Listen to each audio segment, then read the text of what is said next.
العقیدۃ الواسطیہ کی شرح کے درس میں شیخ صالح الفوزان حفظہ اللہ سے یہ سوال پوچھا گیا۔ فضيلة الشيخ وفقكم الله، هذا سائل يقول: الداعية المسلم في بلد ما هل يجوز له أن يتكلم في ولي الأمر المسلم في بلد آخر؟ شیخ سے پوچھا گیا کہ فضیلت الشیخ، کیا یہ کسی مسلمان داعی کے لیے جائز ہے کسی ملک میں کہ وہ دوسرے ملک کے حکمرانوں کے اوپر تنقید کرے؟ اس پر شیخ کا جواب تھا: لا، ينشر عقيدة أهل السنة والجماعة، ينشر عقيدة أهل السنة والجماعة في ولاة الأمور وفي غيرهم، في بلاد الكفار وفي بلاد المسلمين، هذا واجب طالب العلم، واجب المسلم۔ شیخ کا جواب تھا کہ نہیں، بلکہ اسے چاہیے کہ وہ حکمرانوں اور ان کے علاوہ کے تعلق سے اہل سنت والجماعت کے عقیدے کو لوگوں میں پھیلائے،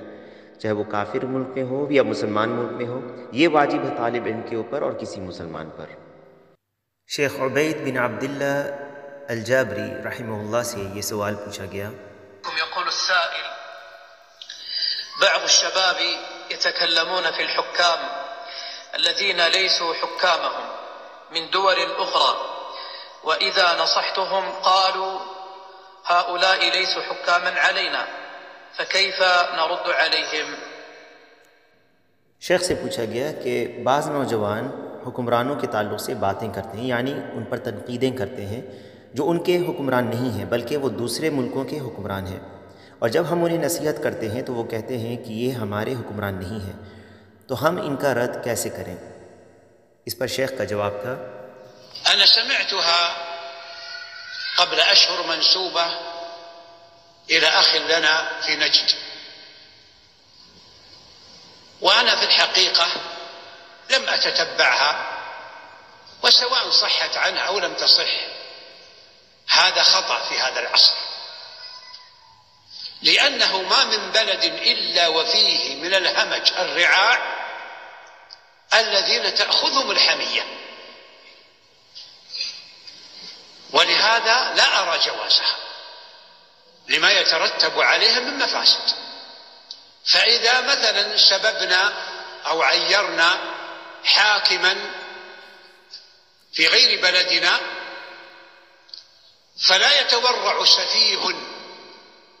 غشوم أعوج أهوج أن يسب حكامنا ويحرض عليهم، وقد يدخل مع الخوارج في خططهم، ودرء المفاسد مع قاعدة شرعية. نعم، وقد فصلنا القول في هذه المسألة في عدة مجالس، نعم، ومنها تيسير الإله بشرح أدلة شروط لا إله إلا الله، نعم، وغيره۔ شیخ کا جواب تھا کہ یہ میں نے سنا تھا کچھ مہینوں پہلے، اور یہ بات ہمارے ایک بھائی جو نجد میں رہتے ہیں ان کی طرف منسوب کی گئی ہے، اور حقیقت میں نے اس خبر کی جانچ نہیں کی، اور یہ بات اگر صحیح ہے یا غلط ہے، پھر بھی یہ غلطی ہے اس وقت کی جو ہو رہی ہے۔ یہ اس لیے کہ آج کوئی ایسا ملک نہیں ہے جس میں رعایا میں سے ایسے وحشی جاہل لوگ نہیں ہوں جو جوش کی ضد میں آ کر ایسی باتیں کرتے ہیں، اور اسی لیے میں اسے جائز نہیں سمجھتا، کیونکہ اس کی وجہ سے جو مفاسد ہوتے ہیں، نقصان ہوتے ہیں، وہ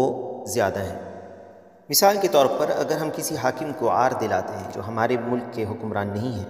تو اسی طرح کوئی احمق بیوقوف شخص، دھوکہ دینے والا جس کے اندر ٹیڑھا پن ہے، وہ ہمارے حکمران کو بھی گالی دے گا، اور وہ خوارج کے منصوبے میں داخل ہو سکتا ہے، اور شریعت کے قواعد میں سے مفاسد کو دور کرنا ہے۔ اور ہم نے اس مسئلے کو تفصیلی طور پر مختلف مجلسوں میں بیان کر دیا ہے، جیسے تیسیر الالہ بشرح ادلۃ شروط لا الہ الا اللہ وغیرہ میں بیان کر دیا ہے۔